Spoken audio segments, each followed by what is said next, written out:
공감부지 라디오 임주현의 아름다운 동행 생방송으로 만나고 있습니다. 수요일은 수요 초대석이 있는 날입니다. 각 분야 다양한 분들을 모셔보는 시간으로 준비를 했는데요. 오늘은 인천 시민의 행복한 내일을 전하기 위해서 노력하시는 분이라고 할 수 있겠어요. 인천시 사회복지 현장과 시설을 총괄하고 계시는 황운구 인천시 사회서비스원 원장님을 이 자리에 모시고 인천시 사회복지에 대한 궁금한 점들을 알아보도록 하겠습니다. 자, 인천시 사회서비스원의 황운구 원장님 모셨습니다. 안녕하세요, 원장님. 반갑습니다. 네, 안녕하세요. 네, 반갑습니다. 마이크 좀 가깝게 좀 대주시고요. 네. 원장님 너무 오래간만이에요. 네, 예. 네, 그 반갑습니다. 언제부터 원장직을 맡게 되신 거예요? 네. 먼저 이렇게 초청해 주셔서 우리 사회서비스원을 소개할 수 있게 해주셔서 감사드리겠습니다. 제가 사회서비스원장으로 발령받은 게 2022년도 11월 달이니까 벌써 1년 8개월이 지났습니다. 인천시에서 정년 퇴직하고 네. 또 시의원 또 4년 또 공직생활했고 또 다시 또 공직을 맡게 돼서 아주 무거운 책임감을 느끼고 한편 정말 열심히 일해야 되겠다는 이런 생각을 갖고 있습니다. 네. 그 인천시 전체 복지 분야이기 때문에 아마 각오도 좀 남다르실 것 같은데 소감 한마디 좀 부탁드리겠습니다. 네, 지금 아까도 말씀드렸습니다만은 저는 아주 공직에서 오랫동안 몸담고 있었습니다. 그래서 다시 또 사회서비스원이라는 게 이제 인천시 출자출연기관 공공기관이기 때문에 공공기관에서 다시 공직을 맡게 돼서 아주 무거운 책임감을 느끼고 있습니다. 네. 아까도 말씀을 하셨지만은 우리 원장님 정말 오랫동안 공직 생활을 해오셨잖아요. 네, 이게 사회복지 업무를 맡으신 거는 처음이신가요?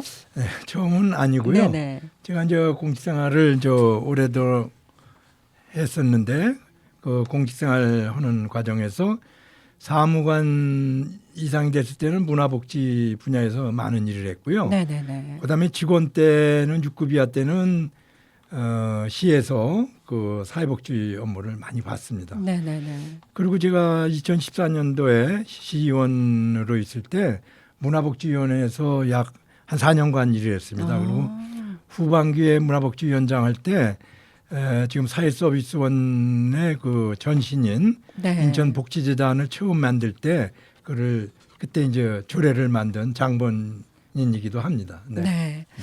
그 인천시 사회서비스원 하면은 사실 일반인들이 잘 모르는 분들도 많으시더라고요. 근데 이곳이 도대체 어떤 일을 하는 곳인지 궁금해하시는 분들이 많으시던데요. 네. 네. 인천 사회서비스원 저도 처음엔 잘 몰랐어요. 왜냐하면 네. 처음엔 이제 복지재단으로 출범했어요. 네, 그러면 네, 이제 네. 일반인들이 알기 쉬울 텐데 또 사회복지자도 빠지고 사회서비스원 서비스원, 하니까 그러니까, 잘 네. 이해를 못합니다. 그래서 이게 2019년도 2월 달에 네네. 인천복지재단으로 처음 출범했고요. 2020년도 12월 달에 이제 인천이 아니라 사회서비스원법이 그때 생겨가지고 네네네. 복지재단이 이제 사회서비스원으로 이름이 변경됐습니다. 그래서 인천의 모든 복지 정책을 총괄하는 그런 아주 네네네네. 공공기관으로 처음에 출범을 했습니다. 거기서 이제 주요 업무는 인천시에서 여러 가지 사회복지 시설을 지금 운영하고 있는데요. 네네네. 그 직영 체제를 저희가 뭐 어린이 시설서부터 어린이집, 국공유 어린이집부터 장애인 시설까지 한 16개 시설을 우리가 시에서 위탁받아 운영하고 있고요.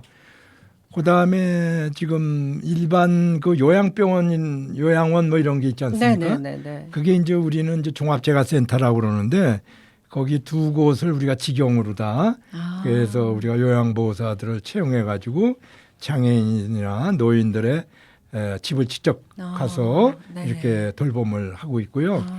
그다음에 우리가 또 그 정책연구실이라고 그래서 박사급 7명이 연구진이 인천에 여러 가지 복지 정책을 연구하고 이렇게 정책과 이렇게 접목해서 이런 아주 인천의 사회복지시설의 중추 기관이다 이렇게 얘기할 수 있겠습니다. 네, 그렇군요. 그러니까 서비스라는 말이 정말 맞는 것 같아요. 서비스원이라는. 네. 네네. 네. 제가 그 취임 당시에 보도를 잠깐 봤었는데요. 그 원장님은 직원 간의 어떤 화합과 인하를 굉장히 강조해 오셨더라고요. 그래서 그러면 그간은 어떻게 달라졌을까 상당히 궁금하거든요. 네. 오랜 그 공직 생활 하다 보니까 조직의 네네. 성과를 내려면 우선 조직원 간의 화합, 소통 그렇죠. 이런 게 있어야 성과를 낸다 그래서 인하가 가장 중요하다고 생각합니다. 네. 이게 처음에 발령받다 보니까 이게 생긴 지도 얼마 안 된 신생 조직이다 보니까 여러 가지 구성원 간의 갈등, 분열이 팽배해 있었습니다. 그래서 이것을 인하를 해야 되겠다 이런 목표를 두고요. 저희가 이제 여러 가지 뭐 체육대회라든지 워크숍이라든지 뭐 이런 거를 좀 직원들을 이렇게 소통 기회를 자주 마련했습니다. 네. 그러다 보니까 서로 이제 이해하게 됐고요.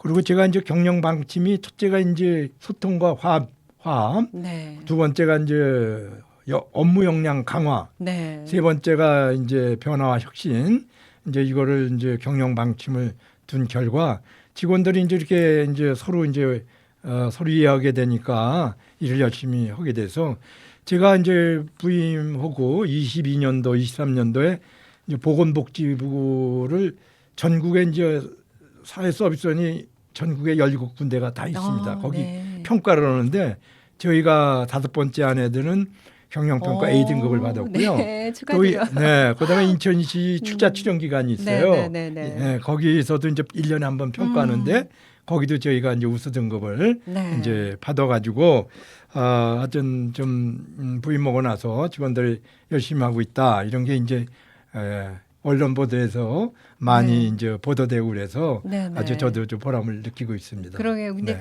원래 평소에 그 우리 원장님 뵈면은 소탈하시고 권위적이지 않으셔서 아마도 그런 것들이 더 가능하지 않았을까라는 생각이 드는데요. 그 인천시 사회서비스원이 우리가 모르는 많은 사업들을 하고 있더라고요. 그 올해 뭐 사업을 확대하거나 또 중점적으로 추진할 사업이 있다면 좀 소개를 해주시죠.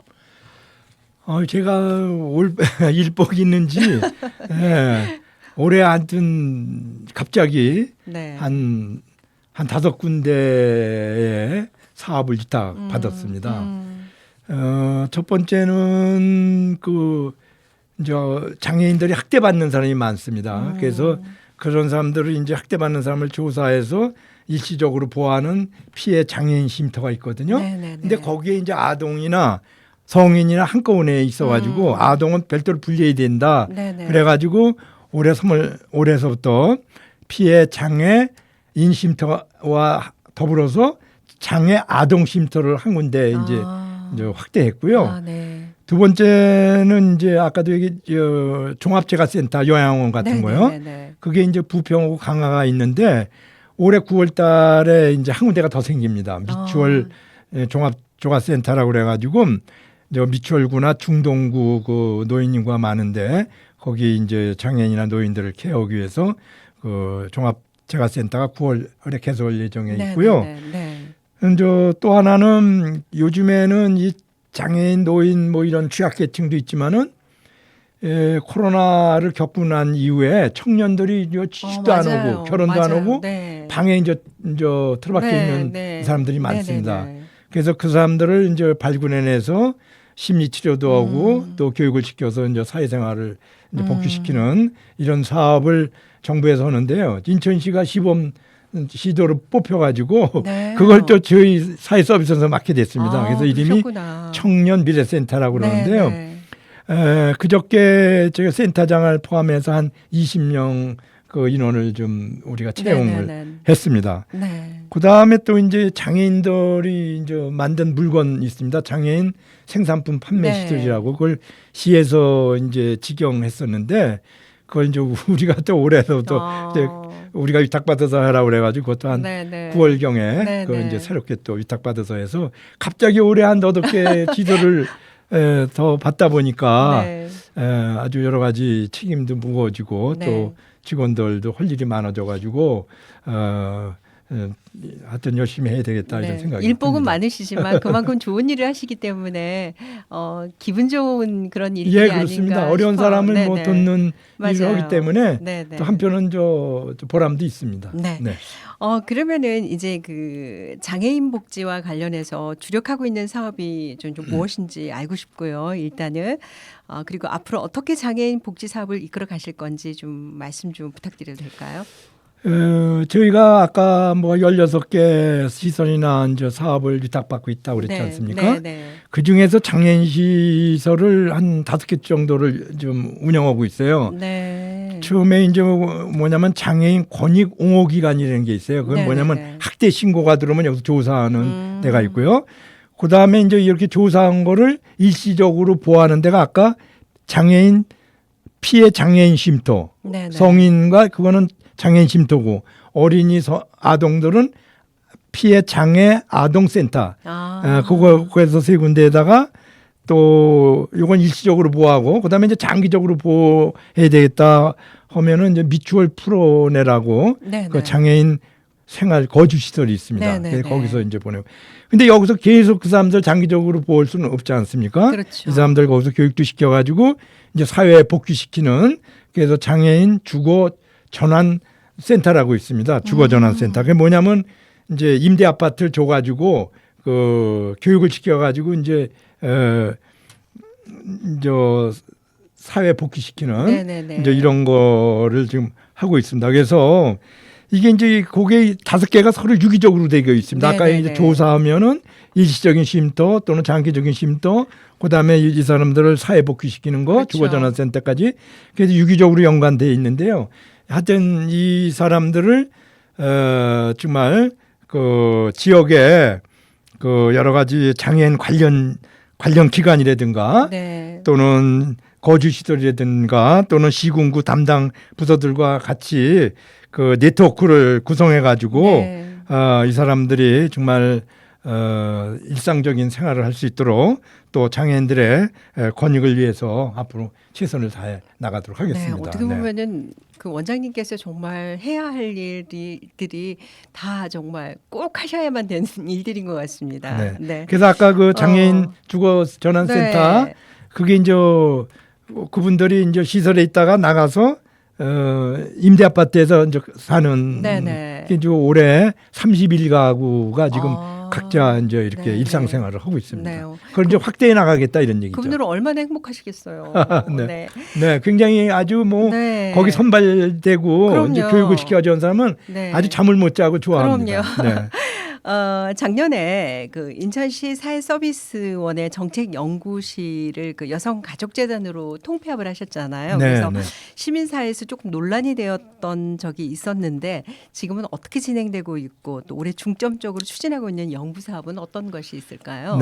작년에 우리 이제 사회서비스원의 연구직하고 여성가족재단의 연구직하고 통폐합해서 이제 나름대로 뭐 시너지를 내겠다 이제 그런 방침이 있었습니다. 그런데 우리 사회서비스원의 연구 분야하고 여성가족재단에서 또 연구하는 분야가 각자 다르기 때문에 각자 하는 게 더 효율적이다. 그래서 그게 무산됐어요, 사실은요. 다만 이제 공동 연구를 좀 협업을 해라. 그게 이제 혁신단에서 주문도 있어서 올해 이제 두 개 연구 과제를 여성가족재단원에서 공동 연구를 진행하고 있어요.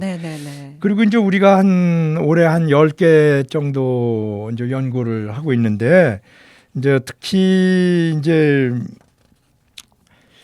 올해 이제 아까도 얘기했지만은 그런 그 은둔 고립형 청년들 이런 게 지금 새롭게 이제 대두되고 있지 않습니까?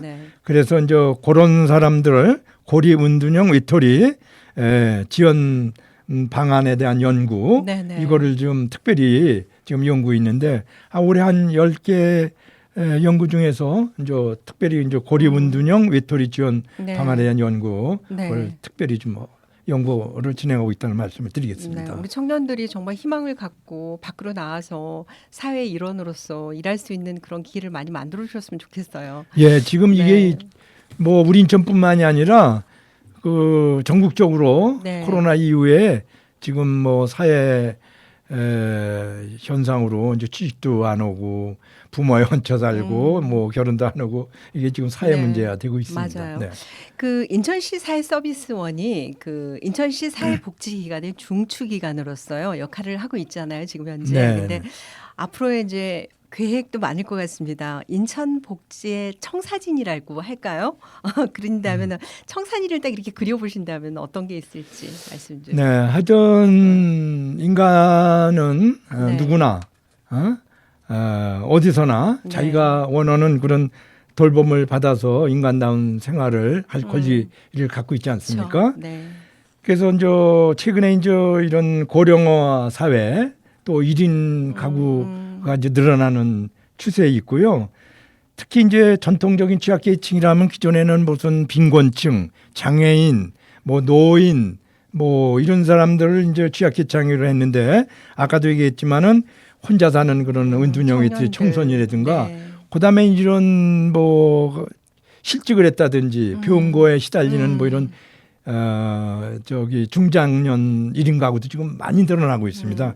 그런 사람들에 대한 이런 복지 수요가 또 자꾸 늘어나는 추세이기 때문에 이런 사람들을 자꾸 발굴해내서 지원해줘서 정말 일상생활을 할 수 있는 게 이런 복지 정책의 지금 하나라고 생각을 합니다. 그래서 이런 사람들을 어떻게 효율적으로 발굴해서 효율적으로 지원해서 네. 현장과 아주 밀접한 네. 돌봄 체계를 강화해야 되느냐 이제 이런 거를 이제 중점을 두고요.